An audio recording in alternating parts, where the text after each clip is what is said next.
week of prep. Kids are really excited to have the opportunity to go to South Bend in this rivalry, this historic rivalry. We'll have an early practice tomorrow morning and then get on a flight and head to South Bend, and we're looking forward to it. So any questions that you have to finish up the week before the game, fire away. Any confirmation on status for Talanoa and Elijah for Saturday? Yeah, Talanoa's feeling really great. He's practiced all week. I anticipate him playing in this game. Elijah Griffin has practiced all week. It looks good. I anticipate him playing in this game. Is Talanoa going to be limited in any way since he went through week with the yellow jersey on? No, I think he's good to go. I talked to him today. He feels good with it, feels confident. We're just protecting any extra hits that he might take. Those AC sprains are painful and they're sore, but he's had 3 weeks and it's to a point now where he can go and he feels confident with it. Clancy talked yesterday about how the fact that he had to sit out this past summer kind of helped him focus on his instincts and just watching film. Have you seen how that's kind of benefited him heading into this season? Yeah, Talanoa has always been an incredibly football instinctive kid. If you go even going back to high school, you remember, he was an offensive player, a defensive player, a specialist. He never came off the field. And I think, when we see those two-way players like him, they come in with great football smarts. But what makes Talanoa so special also is the extra work that he puts in. He is a student of the game. He wants to know everything, and he studies everything. And I think that's why you're going to see him playing on Sundays one day. Good Lord willing, staying healthy and continue to progress. He's got an extreme amount of talent, but he loves the game and loves learning the game. Do you think the young players have a full appreciation of these kind of rivalry games, or does that kind of develop over the years and the older guys maybe fully appreciate it more? Yeah, I actually gave a history of it in our team meeting to understand with those guys that are coming in, understanding what the shillelagh is, what it means, what each jewel on it means, the printout of the score on each one of those, and you get to be a part of history. And you get to be a part of that team that has the opportunity to go to South Bend and compete. And if and when you come out with a win, that's something that you'll remember forever. And the older guys express that too, to our younger guys. So they understand it. They understand it, and it's something that I think you talk about as a coaching staff and as a head coach. You don't shy away from it. That it's just not another game. It's a special game, and it's a special place in history, and it's something where you can make history. Obviously, you guys want to win every game, but do you feel like there's any urgency with this one to try to build some momentum before you get into the meat of the Pac-12 schedule? I look at it as a tremendous opportunity to play another top 10 team and have the opportunity to play a rival, to play a top 10 opponent, and to continue to progress as a football team. That's what I'm looking for our team to get better with each and every game. This is a special one. This is one that everybody loves to play. This is why you come to SC, to have these opportunities to play in these type of games. So I'm fired up for our kids. They've put a tremendous amount of work into this week, a tremendous amount of prep. And I can't wait to go see them play. Like I told them today, I'm excited for them. It's a player's game. And to be a player and to play in this game, man, there's nothing better like it. You'll only get one moment at this. And for some of these seniors and older kids, this will be their last time in South Bend. How much of a concern is rust with Keaton? Say it one more time. How much of a concern is rust with Keaton? He hasn't played in almost a month. Well, no, one of the things that he has done, remember, he practiced last week. It was practice without contact, but his timing and his accuracy and the chemistry with the receivers, he had a ton of time last week and this week. He's gotten a ton of reps. He's had about 75% of all the reps. So he looks really good. He looks like he's ready to go, and he's got a good confidence about him and seems on point with the receivers. And so it'll be a great opportunity to watch him grow, to get back on the road, and after having a road experience and improve off that one. Have you made a decision on Andrew Voorhees or Jordan Iosefa, redshirt-wise, or returning?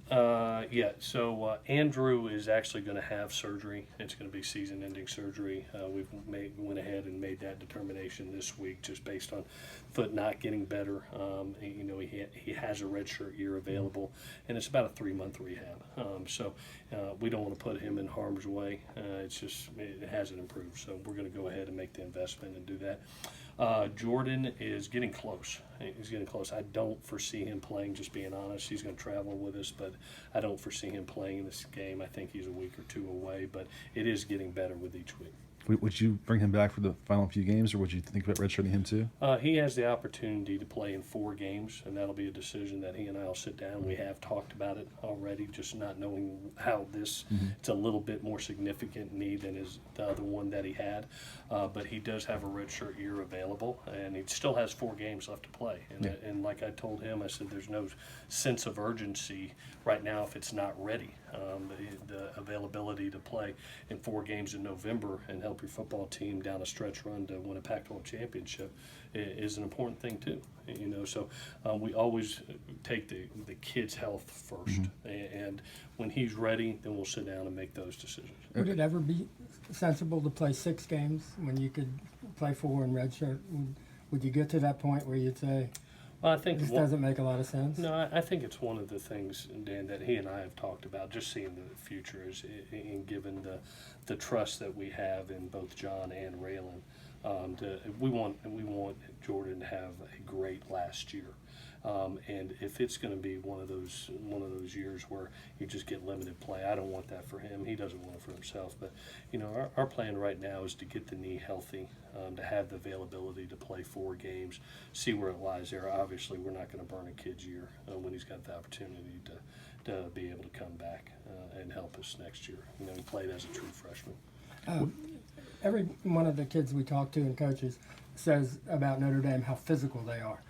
Are you guys ready? I mean, 2 years ago they just kind of came out and just popped you, and it was difficult to be up to where they. Are you guys ready to play with the physicality you got to play against Notre Dame?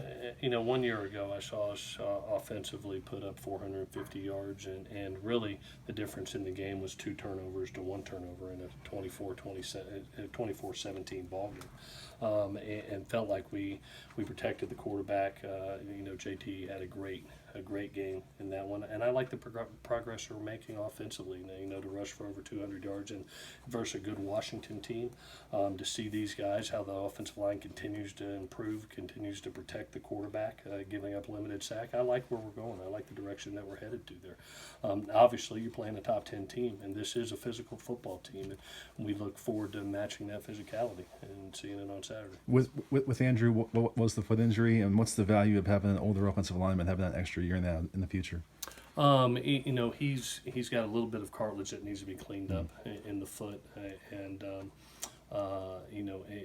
foot surgeries are a little bit different than knees. It takes a little bit longer to get back, from what they tell me. I'm not a doctor, but from what they tell me, it's a little bit longer. They told me it's going to be about 3 months, and it's one of those things that to be able to have a kid that now will be a redshirt junior, with his experience and his maturity. I mean, that's an advantage to have a kid be able to have 2 years left with that type of experience. So it is an advantage. I know you guys talked about turnovers a lot heading into the bye week. Obviously, the disparity between you guys and Notre Dame in terms of turnover margin is pretty wide. How important does that become in a game like this, and what sort of confidence do you have that you guys have kind of nipped that in the bud? Well, I've stressed it every day to our kids, and even today in our team meeting, showed the difference when you look at, in my 10 years here, the difference in this game has been the team that's played the cleanest football. It's, the quality of players on the field are matched. I mean, both teams have terrific football players. But in my time here, what's created the separation has been basically turnovers and penalties. And I hit it right in the face today with our team, just giving them the history of my 10 years here and showing the games and showing, hey, this is when we win these football games, even on the road. These are games that you came out playing great football. You won your one-on-one matchups, but you played clean football. You won the turnover battle and you won the penalty battle, and that's been the difference in these games. Let's go one Thank more. you. With Voorhees out, does that kind of thrust Liam Jimmins into that kind of 6-man role on the Yeah, outside? hey, and that's what you've seen. I mean, we haven't, with Andrew being out the past couple of weeks, it's really been 4 weeks now. He's been out. Liam has taken that over, and you saw him get that 10 plays in Washington and really did a very nice job. It gave Jalen a chance to catch his breath, and he had one of his better games because of it too. And so, Liam is one of those guys we trust to go in there not only at guard but tackle if needed. But it gives us the availability with a kid that's a redshirt junior to go out there and play good ball. All right. Thank you.